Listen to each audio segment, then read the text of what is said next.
Are you working harder than ever, yet your bank account isn't reflecting it? You're not alone. The common belief that more work equals more wealth is a myth, and it's trapping countless people in a cycle of burnout without breakthrough. I'm going to reveal why your current productivity habits might actually be sabotaging your financial growth and what you can do about it starting today. We've all heard it: rise and grind, hustle harder, no days off. Society has drilled into us that the path to success is paved with sleepless nights and an overflowing calendar. We see headlines about founders working 100-hour weeks and influencers glorifying the non-stop grind. It's easy to look at all this and think that if you just push a little more, work a little longer, you'll finally achieve the financial freedom you're chasing.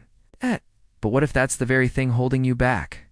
This is the productivity paradox, the strange reality where working more can actually lead to earning less. It's a counterintuitive idea, but by the end of this video, you'll understand exactly how it works and how you can escape it.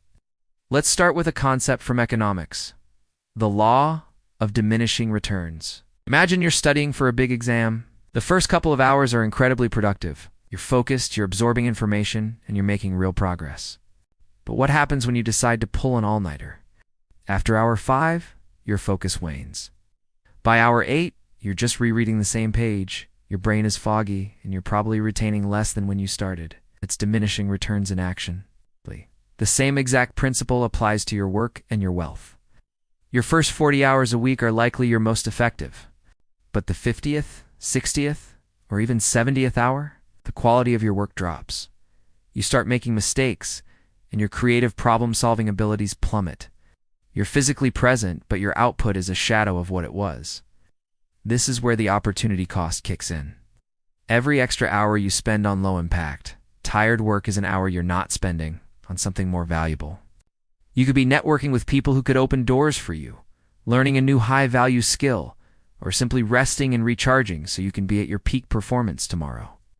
Many modern workplaces are still stuck in the past, measuring success by hours logged instead of results delivered.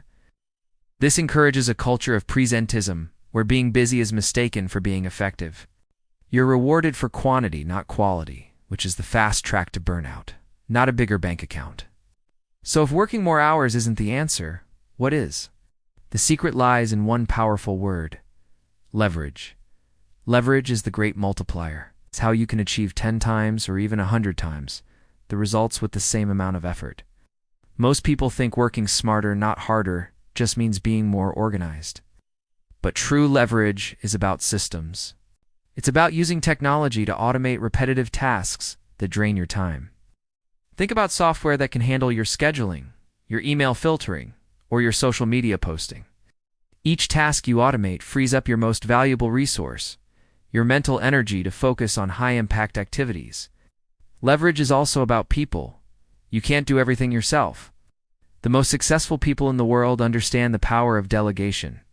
Building a team, whether it's hiring a virtual assistant to manage your inbox or outsourcing a project to a freelancer, allows you to multiply your output.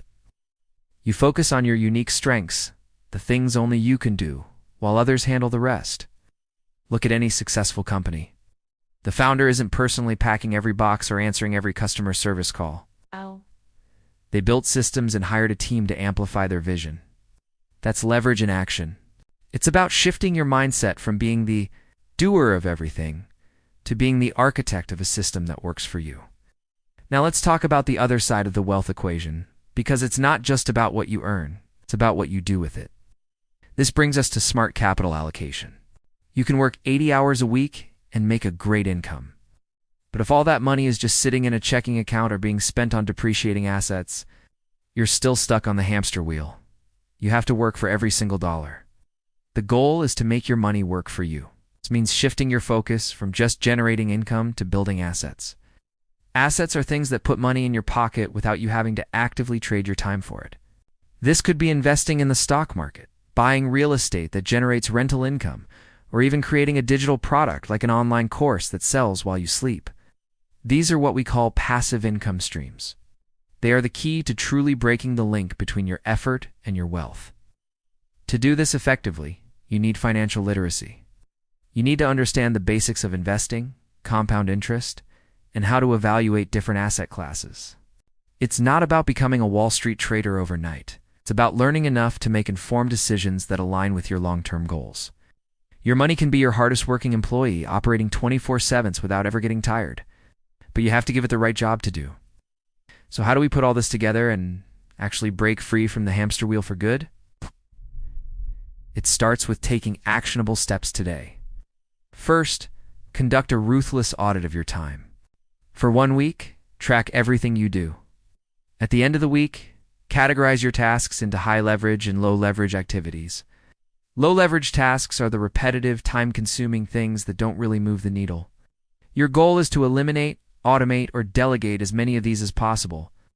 This isn't about being lazy. It's about being strategic. Second, I want you to develop a strategic pause mindset. Instead of constantly reacting to what's in front of you, build time into your week. Maybe just an hour to stop and think. Ask yourself, what is the one thing I could do this week that would make everything else easier or unnecessary? This pause is where your best ideas and biggest breakthroughs will come from. It allows you to reevaluate your priorities and ensure you're focused on true impact, not just empty activity. Finally, use this clarity to create a personal blueprint for your future. What systems can you build? What skills do you need to learn to increase your leverage? How can you start allocating your capital more intelligently?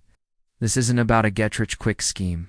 It's about building a sustainable system for wealth creation that doesn't demand you sacrifice your health and well-being. The productivity paradox is a trap, but it's one you now have the keys to escape.